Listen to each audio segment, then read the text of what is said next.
बढ़ते आगे जम्मू कश्मीर से अगली बड़ी खबर।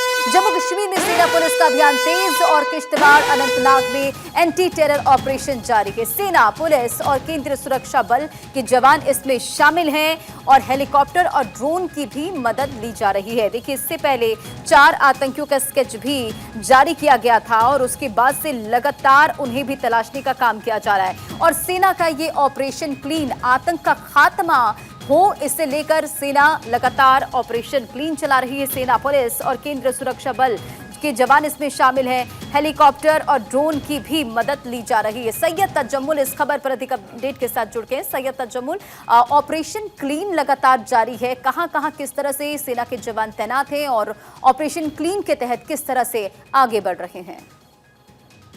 बिल्कुल, देखें, नॉर्थ कश्मीर के बाद साउथ कश्मीर और जम्मू प्रोविंस के बाद कई एक इलाके ऐसे हैं जहां पर मिलिटेंसी चैलेंजेस इस वक्त सिक्योरिटी फोर्सेस को है और इंडिपेंडेंस डे जो है वो चंद दिनों की दूरी पे है और अमूमन 15 अगस्त के आसपास में line of control, actual line of control, international border, ये वो सेंसिटिव जगह हैं, चाहे वो जम्मू प्रोविंस की हो, कश्मीर प्रोविंस की, इसमें फौज को और ज्यादा सतर्क रहना पड़ता है। अब ऑपरेशन गुडूल और उसके अलावा किश्तवाड़ में जो फायरिंग का इंसिडेंट हुआ था, 2 अलग अलग ये इनकाउंटर हुए थे और दोनों के बॉर्डर जो फॉरेस्ट एरिया के हैं वो गुडूल से आके जाके मिल जाते हैं। यानी जब आप किश्तवाड़ की बात करते हैं और गुडूल कोकरनाग की बात करते हैं तो इसका जो फॉरेस्ट एरिया है, जो फॉरेस्ट कंपार्टमेंट है, वो इनका कॉमन है। यानी ये वही मिलिटेंट हो सकते हैं जिन्होंने रियासी, शिवपुरी, कठवा और उसके बाद डोडा, बलेसा और बाकी जगहों से जो फायरिंग के इंसिडेंट सुरक्षा बलों को फेस करने पड़े और सुरक्षा एजेंसी जांच कर रही है कि वही ग्रुप होगा जिन्होंने ताजा इन्फिल्ट्रेशन करके highly trained, highly equipped militant हो सकते हैं जिनका ग्रुप इन्फिल्ट्रेशन करने के बाद इस तरफ आया था। अब ऑपरेशन गुडूल जो है वो आज तीसरे दिन में दाखिल हुआ और आज सुबह सुबह ड्रोन्स, स्निफर डॉग्स और पैरा कमांडोज की खिदमत हासिल करने के बाद Jammu Kashmir police, SOG, CRPF और सेना के जवानों ने इस ऑपरेशन को आज भी जारी रखा। लेकिन इस ऑपरेशन में अभी तक जो है सेना के 2 जवान जो है शहीद हुए, जबकि एक आम शहरी भी इसमें जाम बहक हुआ। एक और आम शहरी जो है सिविलियन जो है उनका इलाज चल रहा है। अब ऑपरेशन जो किश्तवाड़ में चल रहा था, फायरिंग का इंसिडेंट होने के बाद वहां से मिलिटेंट भाग निकले हैं और उस ऑपरेशन को इनकाउंटर खत्म हुआ, लेकिन किश्तवाड़ में ऑपरेशन जारी है। अब गुडूल के इस इलाके में इस वक्त ऑपरेशन चलाने के लिए कौन कौन सी समस्याएं हैं, किस तरह का माहौल है? देखिए, ये जो इलाका है, ये कल शाम भी यहाँ बारिशें हुई, परसों भी बारिशें हुई, जिसकी वजह से ऑपरेशन में थोड़ा सा खलल पड़ा। लेकिन उसके बाद जो नई कॉन्टिंजेंट रीएनफोर्समेंट टीम है, जिनमें पैरा कमांडोज हैं, जिनमें चॉपर्स का इस्तेमाल होगा, ड्रोन्स का इस्तेमाल होगा, हाईली प्रोफेशनल ट्रेंड कमांडोज जो हैं वो इन जंगलों में तैनात कर दिए गए और जिनका एरिया जो है गुडूल के एरिया से लेकर जो अहलन तक का इलाका है, कोकरनाग और सिमथन का ये बॉर्डर कॉमन है, जो फॉरेस्ट एरिया कंपार्टमेंट एक ही है। लिहाजा 2 तरह के ऑपरेशन है। एक आपको जो सिमथन की तरफ से जो किश्तवाड़ का बॉर्डर फॉरेस्ट एरिया गुडूल इस अहलन इलाके से जाके मिलता है, वहां से भी आपको सुरक्षा बल तैनात करने होंगे।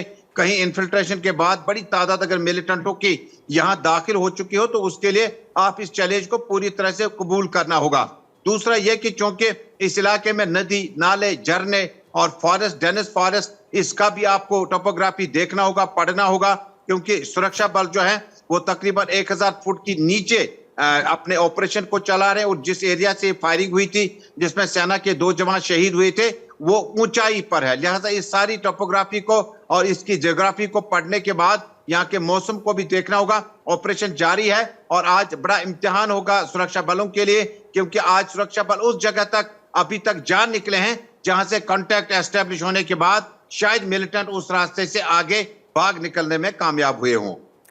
सैयद तजम्मुल, देखिए, लगातार आतंकियों का खात्मा हो सके इसे लेकर जो जवान हैं वो लगातार सर्च ऑपरेशन चला रहे हैं, एक्शन लिया जा रहा है, लेकिन अभी भी कई ऐसे आतंकी जिनके 4 स्केच जारी किए गए थे, क्या उनका कोई सुराग मिला है?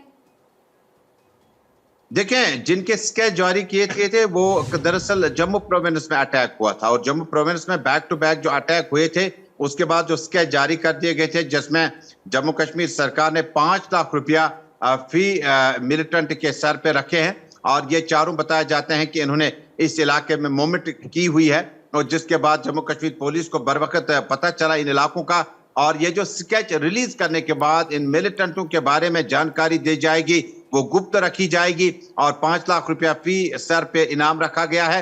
लेकिन इस इलाके में भी सर्च ऑपरेशन उसी जगह पे शुरू कर दिया गया था जहां से मिलिटेंट की मूवमेंट को ट्रेस कर दिया गया था।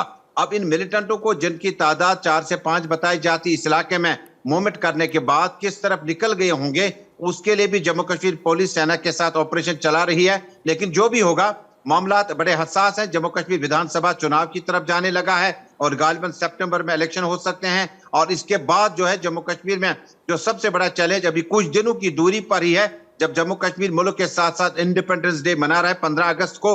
लिहाजा इसके लिए दोनों सब्जेक्ट जो है सिक्योरिटी फोर्सेस के लिए बड़े सेंसिटिव हैं और दोनों पर बहुत ज्यादा ध्यान देने की जरूरत। इंडिपेंडेंस डे भी है और उसके बाद विधानसभा के चुनाव भी होने जा रहे हैं। चलिए, तमाम जानकारियों के लिए सैयद तजुमुल बहुत बहुत शुक्रिया। तो लगातार वहां सेना के जवानों की तरफ से सर्च ऑपरेशन चलाया जा